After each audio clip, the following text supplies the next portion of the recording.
When my phone buzzed with the invitation, I almost deleted it on instinct. My ex was getting married. The man who had once told me forever, who had mapped out vacations we never took and promised sunsets that never arrived, was now promising all of that to someone else. The ivory envelope had been hand-addressed, his fiancée's script flawless in its loops, as if mocking the way my hands still shook when I thought about him. I told myself I didn't care, but when the RSVP deadline loomed, my chest felt tight. My friends were all busy or tired of listening to me rehash the past, and I hated the thought of walking into that ballroom alone. That's when Ethan knocked on my apartment door, literally. My neighbor, my sometimes coffee companion, my steady presence on the other side of thin walls. "You look like someone who just got bad news," he said, holding a grocery bag like it was a shield. I waved the invitation in his direction, half laughing. "It's my ex. He's getting married. And I'm supposed to show up and what? Smile like I didn't cry on my kitchen floor for 6 months." Ethan leaned against the doorframe, considering me with the kind of patience that feels heavier than judgment. Then he said, "I'll go with you." I blinked. "What? Be your plus one," he shrugged casual, like he was offering to water my plants. "You shouldn't have to face that alone." And hey, before I go on, if you're enjoying this kind of story, don't forget to subscribe for more, and put in the comments where you're watching from. I love knowing where these stories are finding their people. I laughed, because what else do you do when your neighbor offers to walk into the lion's den with you? You'd seriously sit through a wedding you weren't invited to? He tilted his head. "I've sat through worse. Staff meetings, jury duty, 3 seasons of a show my cousin swore was life-changing. I can handle a wedding. Besides," his eyes softened, steady as river stones, "sometimes it's easier to stand tall when someone's at your side." I wanted to tell him no, to insist I could manage on my own. But the truth was I didn't want to. I didn't want to feel the sting of walking into that hall alone while whispers followed me. I didn't want to face the "how are you holding up?" comments from people who were secretly relieved it wasn't them. So I nodded. "Okay, but we'll have to practice. Weddings aren't just about showing up. There are rules," smiling, knowing when to clap, knowing how to dance if cornered. He smirked. "Then we'll rehearse. Consider it emotional training." I didn't realize until that moment how badly I needed someone to lean on. Not a savior, not a replacement, but someone willing to sit in the discomfort with me. And Ethan, with his grocery bags and his quiet steadiness, was exactly that. Our practice started with coffee. We sat across from each other at a small cafe table, steam curling between us, as I laid out the script. Rule 1. You'll have to smile at people you've never met. Rule 2. Don't let me spiral if I start comparing myself to his bride. Rule 3. If there's dancing and someone insists, you'll have to dance with me. Ethan grinned, his dimple showing. "You're giving me homework. Would you rather I crumble in front of him?" I teased. "Never," he said, and his tone was so firm I almost forgot to breathe. We practiced hand-holding, ridiculous, awkward at first, until it wasn't. His palm was warm, his thumb brushing mine with an ease that unsettled me. We practiced small talk, laughing when he pretended to compliment imaginary relatives. "Your uncle's tie really brings out his tie." For the first time in months, I laughed without bitterness. I realized I was looking forward to something. Not the wedding itself, but the idea of not facing it alone.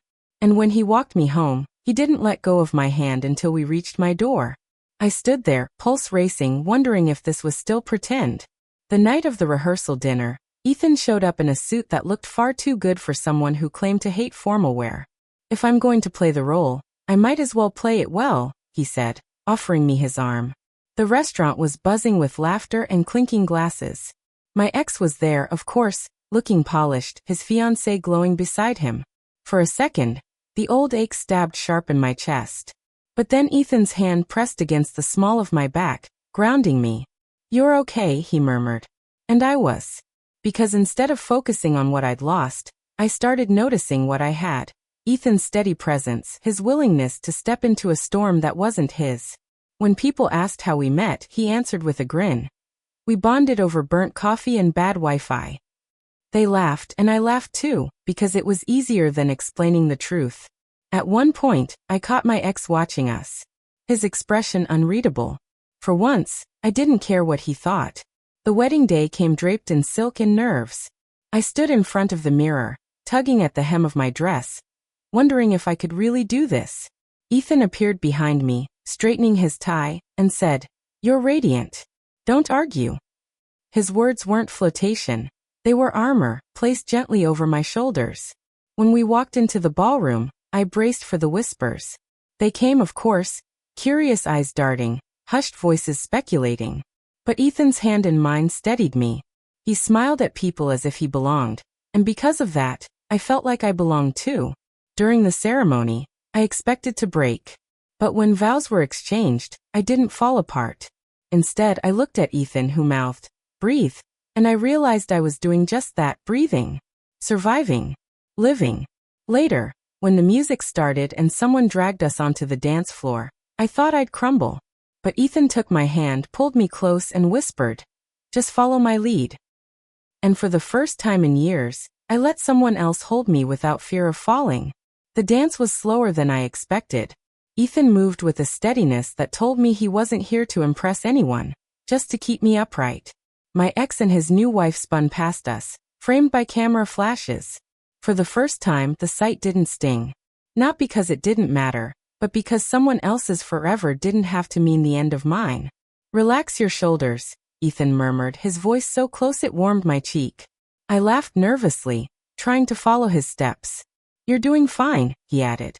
Something about the way he said it unraveled me, not into sadness, but into relief.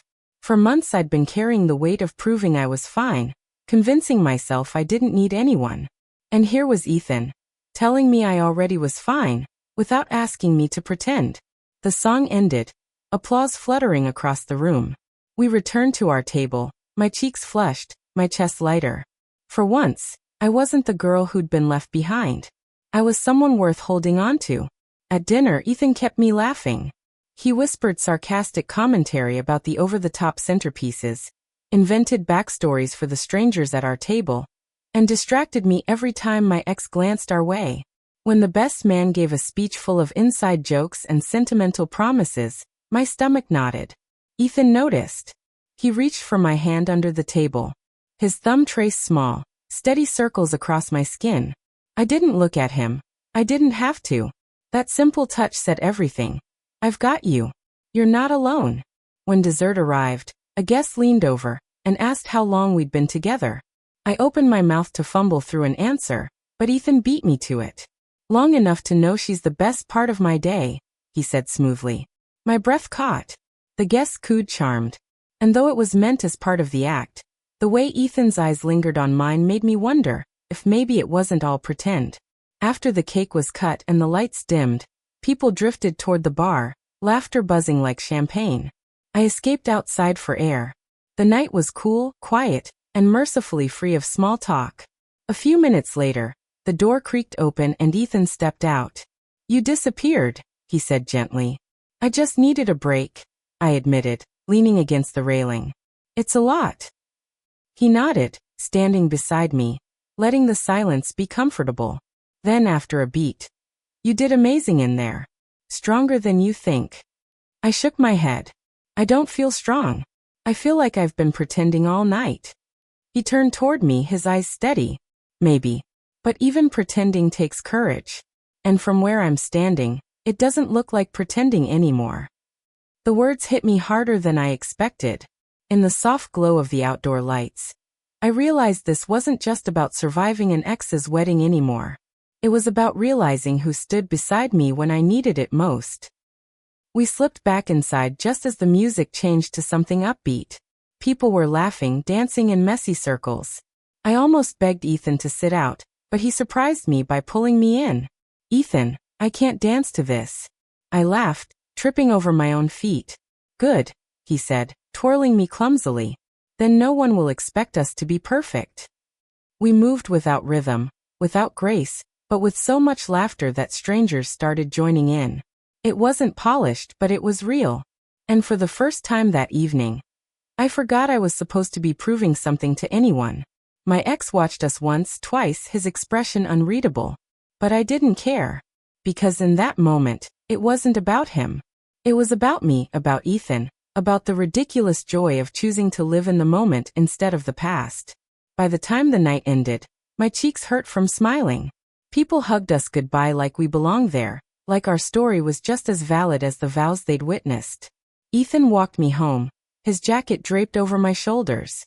"You didn't have to do all that," I said softly as we reached my door. "I wanted to," he replied. "You deserve to feel celebrated, not pitted." I stood there, staring at him under the glow of the porch light. My heart hammered, not from nerves but from recognition.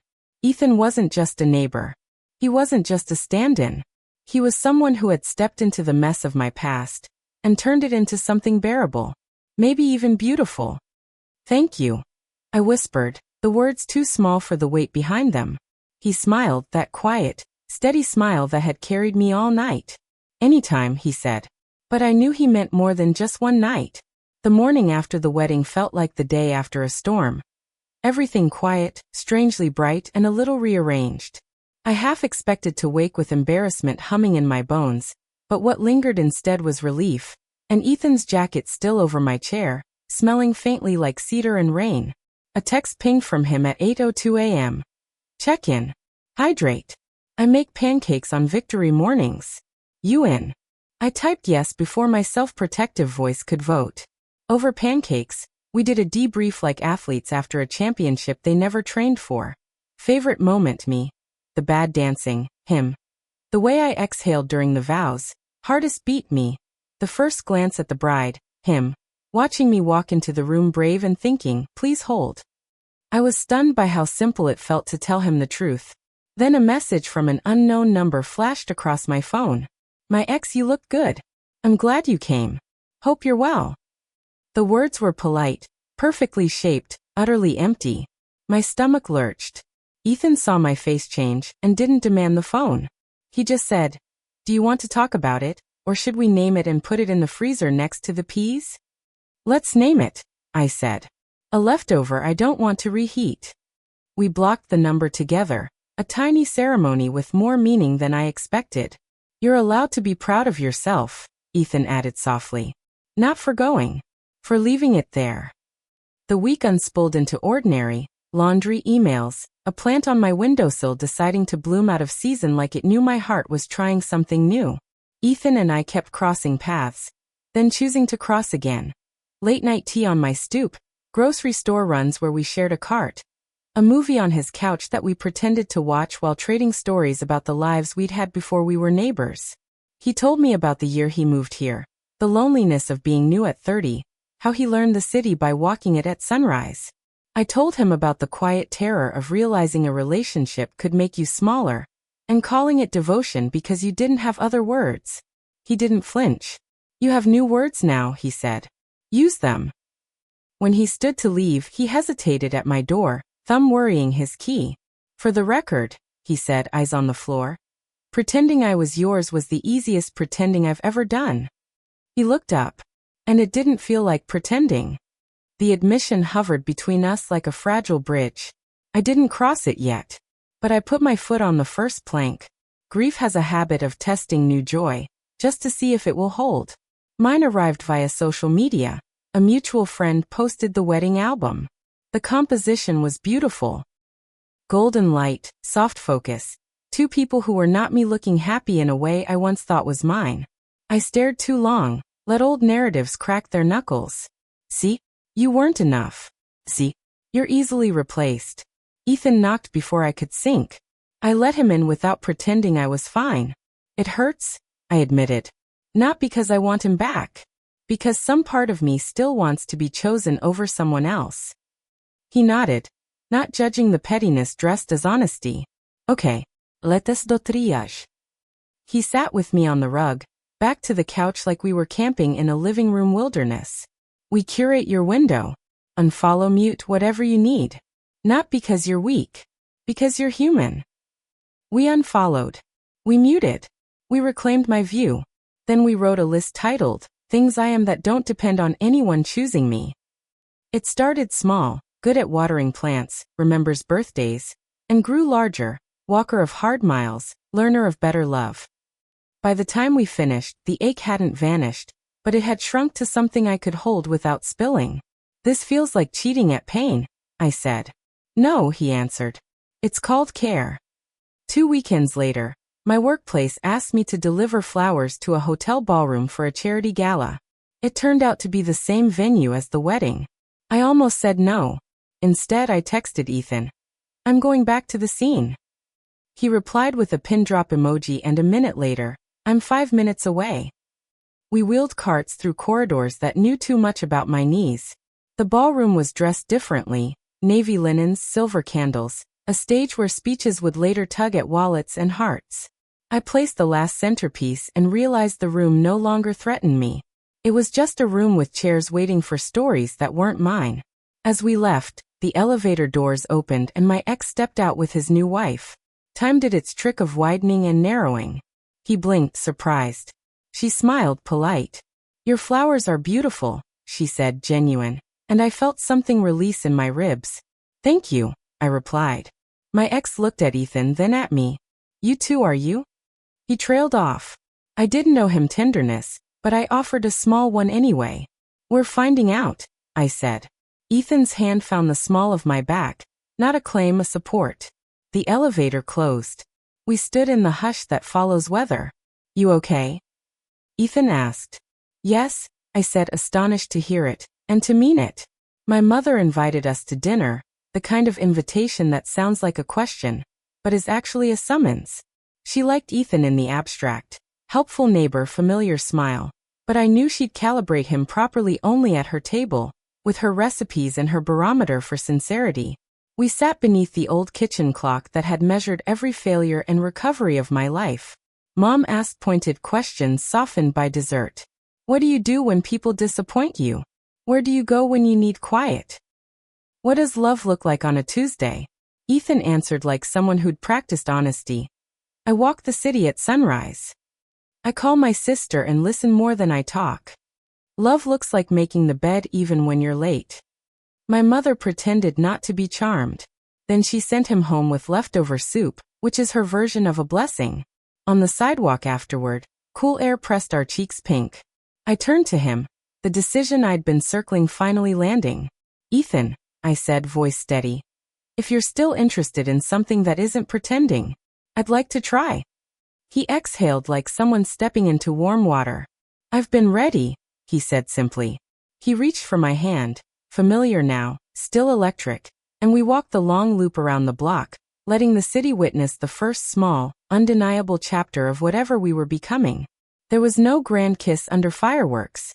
Just a yes, repeated by 2 sets of footsteps, brave enough to sound like a beginning.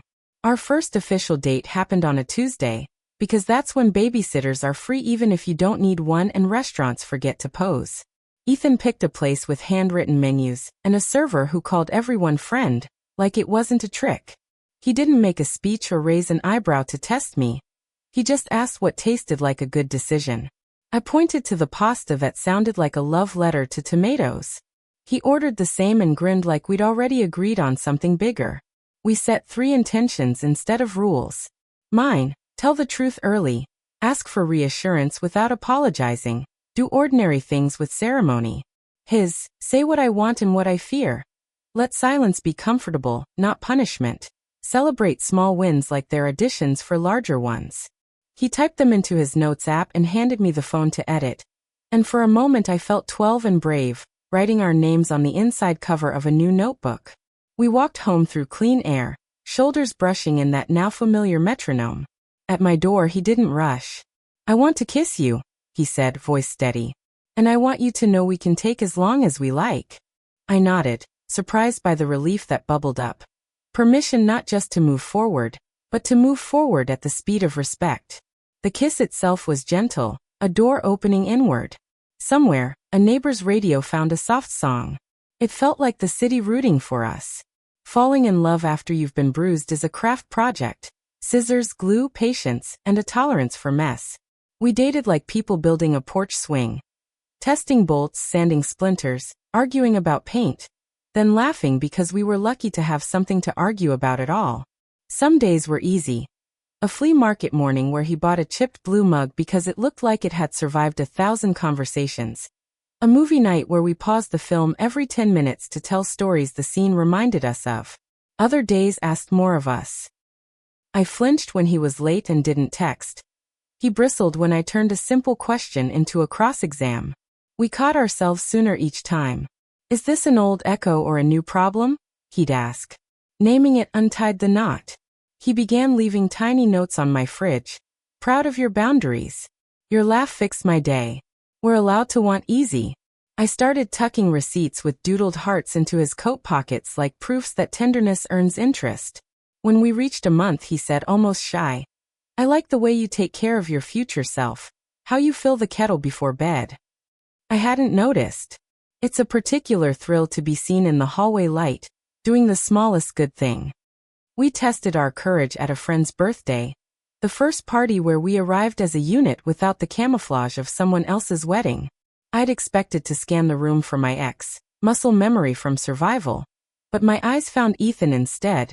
The way you look for exits until you realize you've become one for each other. An old acquaintance cornered me near the dessert table, that hungry curiosity disguised as kindness. So is this serious? She asked, chin tilted toward Ethan. It was the kind of question that invites insecurity to perform. I surprised myself. Yes, I said, not defensive, not bragging. He's a good man. Later, in the hallway, I admitted to Ethan that the question had rattled me. He pressed a palm to the center of my back, a quiet anchor. We get to define serious, he said. It can mean we share umbrellas and calendars and the last good strawberry. He kissed my cheek. It can mean showing up on boring Wednesdays. That night, we wrote our first shared calendar event. Wednesday, boiled potatoes and bold honesty. We both laughed at the absurdity and the truth of it. Romance, it turned out, loved a plain meal named with ceremony. Grief tried one last time to audition as the main character. A box of my ex's old letters surfaced when I was hunting for an extension cord. I sat on the floor with paper in my lap, the past knocking like a neighbor who didn't know we'd moved. Ethan found me there and didn't speak. He sat beside me, knees touching, and waited until my breath evened out. I don't miss him, I said at last. I miss who I wanted to be with him. That version of you isn't lost, Ethan said. She's here, just less tired. We made a small ritual. I kept one letter. The one where my ex had noticed my talent and not my obedience, because it felt like a true thing even if the rest wasn't. We recycled the others, not angrily, just with a bow. Then we wrote ourselves a new letter on printer paper, unromantic and perfect. You are not behind. You did not waste time. You were learning the alphabet of yourself. We signed and dated it, and slid it into the drawer of the blue bedside table, like the future might want to reread it. That night, I slept a cleaner sleep. Dreams that usually clung like cobwebs dissolved by morning. I woke to sunlight and Ethan offering coffee with the triumphant grin of a man who'd remembered my exact ratio of milk to heat. You, I said, touched by the correctness of it, are my favorite coincidence that turned into a plan. We planned a weekend away, nothing dramatic, just a small town with a slow river and a bookstore that smelled like pencil shavings and stories that had forgiven their first drafts.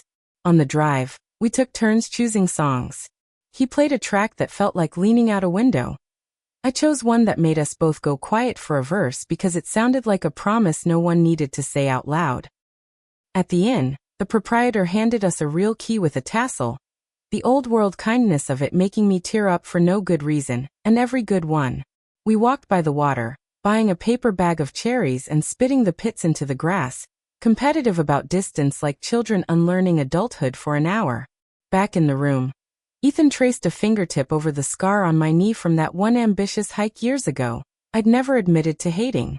What do you want our life to be boring about? He asked, eyes warm. I laughed, then understood. Lists, I said. Mail. Oil changes we remember. Also kisses so reliable they feel like utilities. He kissed me then, tender and sure. We wrote one more intention on the notepad by the phone. Make the boring holy. When we checked out, I tore the page free and folded it into my wallet, right next to my ID. The two proofs I carried now. Who I'd always been, and how I'd decided to live. The trip became a turning point. Back in the city, We carried its quiet with us like a new layer of skin. I noticed the way Ethan hummed when he cooked, how he saved me the first cup of tea without asking, how he listened not just to my words but to what I meant when I stumbled. Small things added up to a larger truth. This wasn't just healing. This was building. One evening, he pulled me onto the fire escape with 2 blankets. We watched the streetlights flicker on like a string of lanterns, the city settling into its nightly rhythm. You know, he said, I thought I'd be a background character in my own story. Then you knocked on my door with that invitation, and suddenly I was in the front row. I laughed, pressing my shoulder to his. You think this is the front row? Feels like Act 1 to me. We wrote another intention that night on the back of a grocery receipt. Notice Act 1, but don't rush the ending. I folded it into my wallet beside the others, proof that love can be written in the margins and still be binding. We started to blend our lives in ways that surprised me with their ease. His kettle migrated to my kitchen because yours sounds like it's afraid of boiling. My plants found new windowsills in his apartment because they deserve more sun. One Saturday, I found half my bookshelf rearranged into his preferred categories. History next to memoir, fiction mixed with poetry. My instinct was to protest, but instead I sat with him and discovered that the new order made more sense than mine had. Love, I was learning, didn't mean protecting everything I had before. It meant allowing space for someone else's fingerprints. Of course, there were snags. He liked silence when he worked. I filled every gap with music. He left shoes at the door. I forgot daily. But every snag became a chance to practice the intentions we'd written. Notice early. Name gently. Laugh when possible. One evening, over mismatched takeout containers, Ethan said, "This feels like the start of something boringly extraordinary." I smiled. That was exactly what I wanted. An extraordinary love made up of ordinary Tuesdays. A month later, my ex resurfaced again, this time through mutual friends. They told me he'd been asking how I was, whether I was happy. The old me would have obsessed, wondering what it meant, spinning scenarios until my stomach hurt. This time I shrugged. He doesn't get to know. Still, the conversation left me unsettled. That night, Ethan found me pacing. I told him the truth. I hate that he still takes up space in my head. Ethan didn't try to fix it. He just said, let's evict him together. He handed me a notepad. Write every thought that belongs to him. Every single one. Then we'll decide what deserves rent. We spent an hour scribbling. Every hurt, every not enough, every unfinished sentence. When we were done, Ethan drew a big black X through the whole page. Out, he said simply. I laughed so hard I nearly cried. That night, I dreamed of clean rooms. When I woke, the air felt lighter, as if even my sleep had agreed to stop renting him space. Life with Ethan wasn't about grand gestures. It was about groceries bought without asking, texts that said home safe, without flourish, the way he placed mandarins in my fruit bowl because he remembered they had once carried me through a hard night. One Sunday we cooked dinner for Anna and her husband. As we cleared dishes, she pulled me aside. He looks at you differently, she said. Like the question isn't if you'll stay, but how you'll keep choosing each other. I felt my cheeks heat.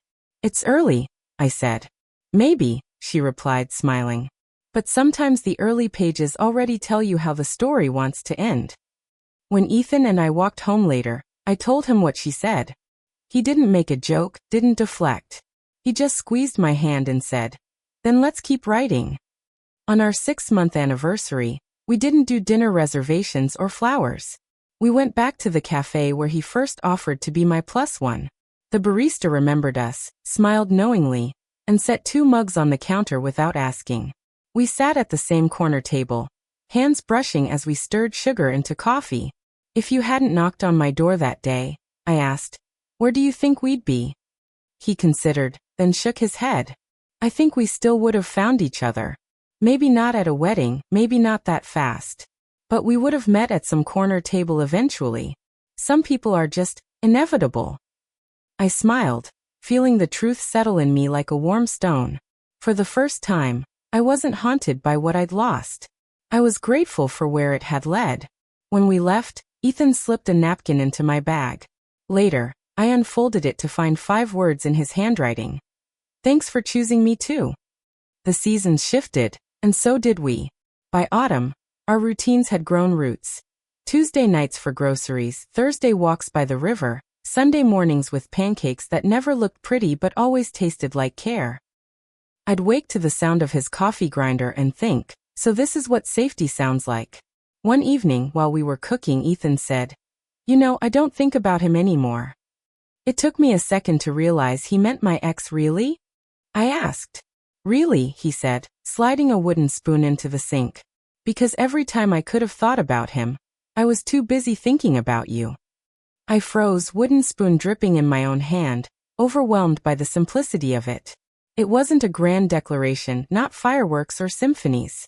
It was just truth, plain and unadorned. And somehow, that was better than any speech I'd ever longed to hear. That night, I wrote it down on the back of an old receipt. Love doesn't erase the past. It just makes it smaller. I taped it to my mirror, where it still waits for me every morning. We decided to take a weekend trip to the coast before winter arrived. The air was salt-heavy, the horizon wide enough to make everything else shrink.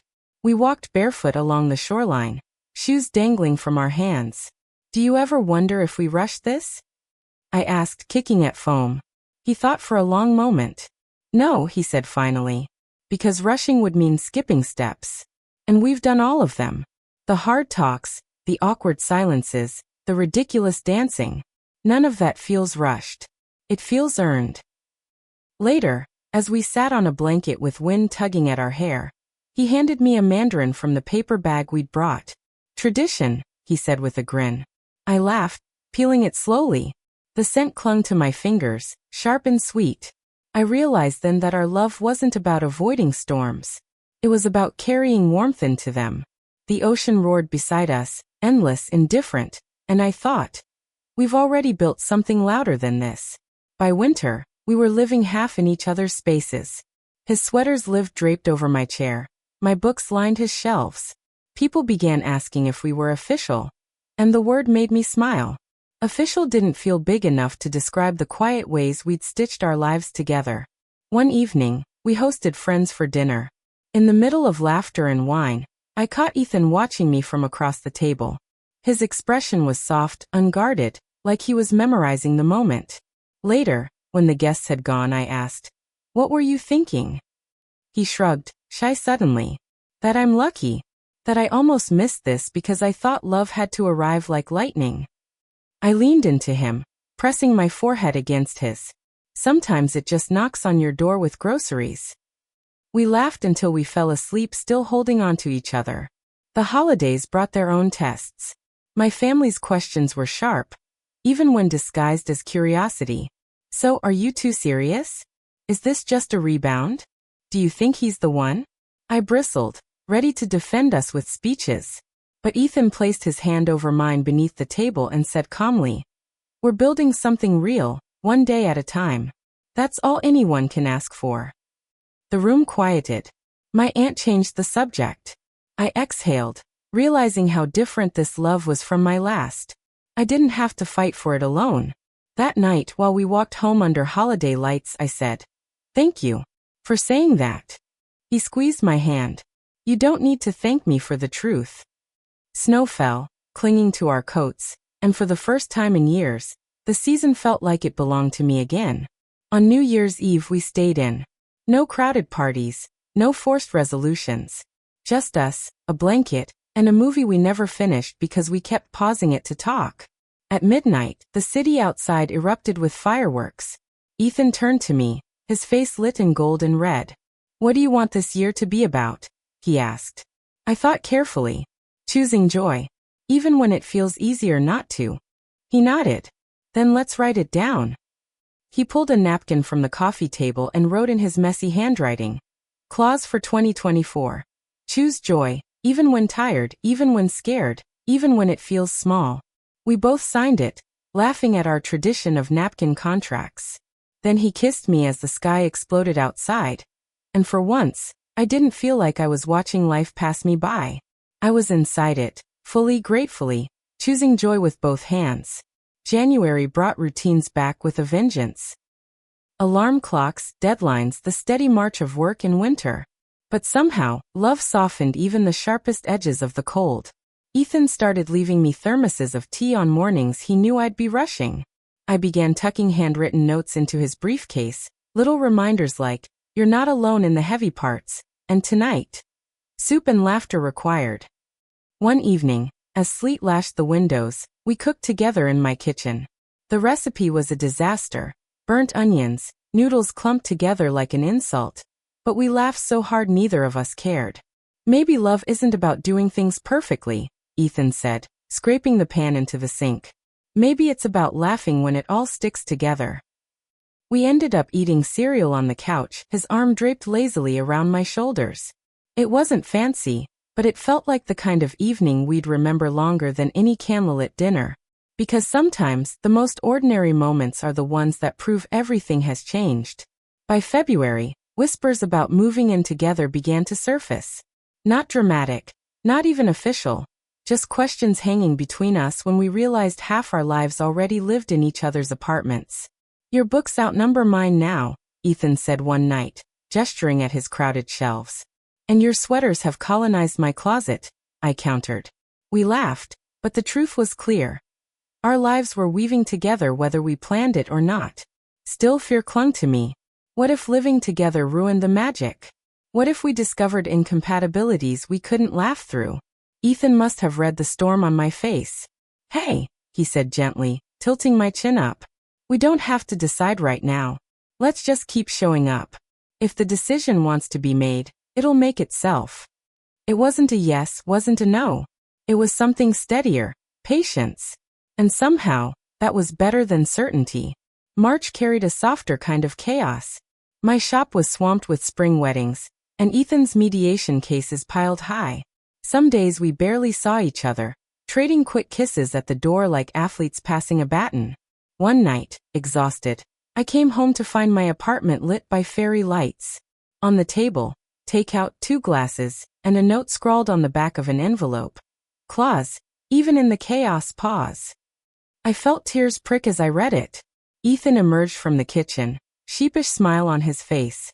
"I figured we needed to remember us too," he said. We ate in our pajamas, shoes abandoned at the door, the world's noise finally dimmed. And I thought, love isn't just the big declarations. It's the choosing, over and over, even when the calendar is crowded and the hours feel thin. April brought an unexpected test. I got sick. Nothing dramatic, just the kind of flu that knocks you flat and makes every muscle ache. I expected to weather it alone, grumpy and feverish. Instead, Ethan showed up with soup, cool cloths, and a stubborn refusal to leave until I was steady again. At first, I protested. "You'll get sick."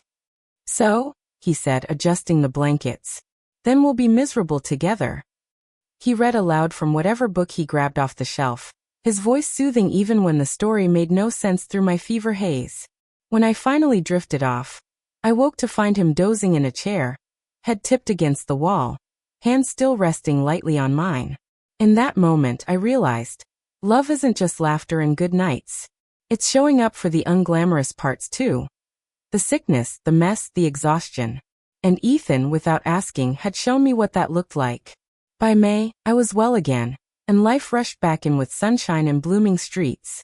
We took long walks through the park, watching children fly kites and old couples feed pigeons. At one point I asked, "Do you ever think about forever?" Ethan didn't flinch. He squeezed my hand. "All the time. But not like a finish line. More like a garden. Something we keep tending, season after season." I smiled, the image sinking deep into me. "Then let's plant something," I said. We stopped at a corner shop and bought a small pot of lavender. Back at my apartment, we placed it on the windowsill. "Claus," Ethan said, tucking the soil around its roots. "Whatever we grow, we'll care for it together." The lavender thrived in the months that followed, its scent filling the room. Every time I brushed past it, I remembered that conversation. Forever wasn't a single promise. It was 1,000 small choices, repeated until they bloomed. Summer arrived with a kind of heat that slowed the city into long sighs. My flower shop thrived, bouquets spilling out the door in bright, fragrant waves. Ethan began spending his evenings there, helping me trim stems or sweep petals off the floor. Customers started calling him the flower guy. And he only laughed, rolling his sleeves higher as if he'd been part of the shop all along. One evening, as we locked up, he leaned against the doorframe and said, "This place feels like us. Messy, beautiful, alive." I smiled, tucking a stray curl behind my ear. "It's work." "So are we," he said softly. "The best kind of work." I kissed him then, right there in the doorway, the scent of roses and lilies tangled in the air. A group of teenagers walking past hooped and clapped, but for once, I didn't feel embarrassed. Because maybe love wasn't supposed to be hidden. Maybe it deserved to be witnessed. That night, we scribbled another clause on the back of a delivery slip. Let our love take up space. We won't shrink it to fit someone else's comfort. August brought a milestone neither of us could ignore. Ethan's lease was ending, and the question we'd been dancing around finally demanded an answer. Move in together, or keep separate doors a little longer. We sat on my couch, lavender blooming quietly on the sill, and spread out the pros and cons like schoolchildren working a math problem. Pros: less rent, more mornings, shared groceries. Cons: less space, fewer escapes when moods soured, the risk of ruining what was already so good. What scares you most? Ethan asked gently. Losing the magic, I admitted. He nodded. Me too. But what if the magic isn't fragile? What if it's durable because we made it so? In the end we chose yes. Not with fireworks, not with dramatic speeches. Just a quiet, steady agreement and a shared key that felt heavier than it looked. We celebrated with takeout and a toast of orange soda, both of us laughing at how unceremonious it was. And yet it felt perfect. Moving in together tested our patience in ways we couldn't have predicted. Whose plates to keep, which couch to retire, how many mugs were too many mugs. We bickered over closet space and laughed about it 5 minutes later. We discovered that Ethan hummed in the shower, and that I left bobby pins like breadcrumbs through the apartment. But we also discovered joy in the ordinary. Grocery lists written together, Sunday afternoons reading side by side, the lavender thriving now in the kitchen window. Some nights, we'd collapse into bed after long days and just lie there, too tired for conversation but grateful for the nearness. One evening, after an especially silly argument about where to hang a picture frame, Ethan sighed and said, "I think we're learning forever." "Forever's messy," I said, climbing into his lap despite the unresolved frame. "Good," he replied, kissing my forehead. "Then we're doing it right." By autumn, the apartment felt like home. Not just his or mine. Friends noticed the difference in me before I noticed it myself. "You look lighter," Anna said one evening over tea. "Like you're not bracing for something anymore." She was right. I wasn't waiting for the other shoe to drop, or for old wounds to reopen. I was living, fully in the day-to-day. And that was something I hadn't realized I'd been craving. One night, Ethan and I found ourselves on the same fire escape where he'd once said he felt like a background character. The air was cool, leaves beginning to fall. He reached into his pocket and pulled out a folded napkin. "Claus," I teased, taking it. But it wasn't a clause this time. It was a note, written in his careful scrawl. "I love you." Plain messy hole. I looked up, my throat tight. "You could have just said it." "I needed to write it too," he said. So I kissed him, and whispered it back. The words felt like a key turning in a lock that had been waiting for years. The first time I introduced him as my boyfriend felt surreal, even though it was true. We were at a friend's gathering, and someone asked who he was. "This is Ethan," I said, smiling. "My boyfriend." The word fit easily, like it had been waiting on my tongue. Ethan squeezed my hand, his eyes flickering with warmth. Later, as we walked home, he admitted, "Hearing you say that, it felt like being chosen all over again." I realized then that love wasn't a single choice. It was 1,000 small ones repeated each day. To stay, to care, to show up. To say boyfriend with pride. To say us instead of me. That night, as we fell asleep with the city humming below, I thought back to the girl who had dreaded walking into her ex's wedding alone. She would never have believed this ending was possible. But here it was, not perfect, not easy, but ours. And that made it everything. The new year approached again, and with it came a quiet realization. We had built a life. Not a borrowed one, not a fragile one, but a life stitched with laundry days and laughter, with lavender on the sill and pancakes that still stuck to the pan. I woke up one morning, Ethan's arm heavy across my waist, and thought, this is it. This is home. We celebrated our first anniversary of us, with no fanfare. Just dinner at the same cafe, where we had rehearsed holding hands for his sister's wedding. The barista recognized us again, this time with a knowing wink. Over coffee, Ethan reached across the table and said, "A year ago, I offered to be your plus one. But you've been mine in everything that matters." I smiled, swallowing a lump in my throat. Then here's to all the invitations we'll answer together. We clinked mugs instead of glasses. Simple, ordinary, unforgettable. Life tested us as life does. Work stress, family obligations, the ache of exhaustion when two people try to balance everything at once. But we kept returning to our little rituals. Notes on napkins, grocery store laughter, choosing each other even when tired. One night, after a particularly grueling week, we collapsed onto the couch. "Do you ever worry it'll fade?" I asked. Ethan shook his head. "Love isn't a firework, Layla. It's a lamp. It glows if we keep filling it." His words sank into me like a promise.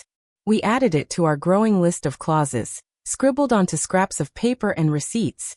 Keep the lamp lit. The next morning, he made me coffee before I even opened my eyes.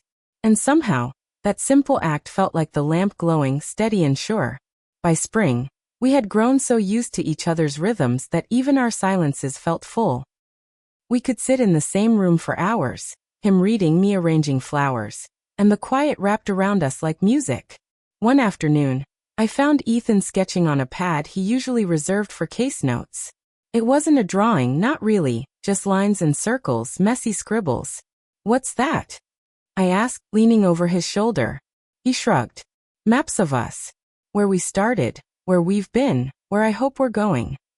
I stared at the page, messy and imperfect and so utterly us. "Keep it," I said softly. "That's our story." Later that night, I tucked the page into the drawer with our other contracts and clauses. Because love, I realized, wasn't neat or symmetrical. It was scribbled lines that somehow still made sense. That summer, we traveled again, this time to the mountains. We hiked a trail that wound through wildflowers and ended at a lake so still it looked like glass. We sat on the edge, legs dangling in cold water, and shared mandarins the way we always did. Ethan tossed a peel into the lake, watching it float. "Do you ever wonder what would have happened if we hadn't gone to that wedding?" "All the time," I admitted. "But maybe fate would have just found another way." He leaned back on his elbows, sun catching his face. "Then let's keep giving it fewer chances to miss." We laughed, but the weight of his words lingered. Love wasn't just about chance. It was about choosing again and again to show up, to stay, to peel mandarins by a lake and call it sacred. By autumn, we'd begun talking about the future with less fear and more excitement. Not big declarations, not dramatic plans, just questions like, what kind of table would we want if we had more space? Or do you think we'd ever want a dog? One evening after a long day, I came home to find the lavender plant thriving still, taller than ever. Ethan had moved it into a larger pot, soil fresh, roots free to spread. A note leaned against it. "For us. May we always make room to grow." I pressed the note to my chest, tears welling. Growth wasn't always easy, but it was ours together. That night, as we drifted to sleep, Ethan whispered, "Layla, do you know what my favorite part of us is?" "What?" I murmured. "That we began as pretend. And every day since has been the most real thing I've ever known." The holiday season returned, carrying with it memories of the year before. Memories of dread, of walking into a ballroom terrified and pretending to be strong. Only this time, everything was different. This time, I walked into celebrations with Ethan at my side, not as my plus one but as my partner. At one gathering, someone asked how we'd met. Ethan looked at me, waiting. I smiled, deciding to tell the truth. "He offered to be my date to my ex's wedding," I said. The table erupted with laughter, some disbelief, some delight. "And it worked out?" someone asked. Ethan grinned, eyes warm on me. "Better than we ever imagined." The laughter softened into something gentler. The kind that holds stories like treasures. For the first time, I didn't feel the need to hide how we began, because our beginning, strange and messy, had led us here. And here was beautiful. We spent New Year's Eve together again, another quiet night just for us.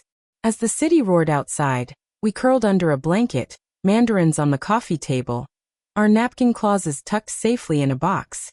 At midnight, we kissed, soft and certain. Ethan pulled back just enough to whisper, "Clause for 2025. Keep beginning." I smiled, heart swelling. Always. Because that was the truth of it. Love isn't one story told once. It's a story retold every day, every year, every season, with the same characters and new chapters. The following spring, we took another walk by the river. The lavender plant had bloomed again, our lives still stitched together with laughter and the occasional silly fight. We paused at a bench, watching the water move slow and sure. Ethan reached into his pocket, pulling out another napkin. My heart skipped, thinking for a moment it might be something bigger. But when I unfolded it, I laughed through tears. On it, in his messy scrawl, "Clause, no matter what changes, let's keep making joy the rule and not the exception." I signed it right there on the bench, and together we tucked it into the box when we got home. Because that was us. Not grand, not perfect. Just love written down one clause at a time. By summer, I realized something important. I no longer thought of my ex at all. Not with bitterness, not even with apathy. He had become a chapter I'd outgrown. A name that no longer carried weight. What filled the space instead was Ethan. The laughter, the lavender, the clauses. The ordinary Tuesdays that felt extraordinary simply because they were ours. One night, as we walked home under a peach-colored sky, Ethan said, "Do you ever regret saying yes to me that night?" I shook my head instantly. Not for a second. Because saying yes to you was really saying yes to myself. To joy. To hope. He squeezed my hand, quiet but glowing. "Then let's keep saying yes." And so here we are. A love that began as pretend, now stitched into the fabric of every day. A love built not on fireworks, but on lamps kept lit, clauses written on napkins, lavender that still blooms on our sill.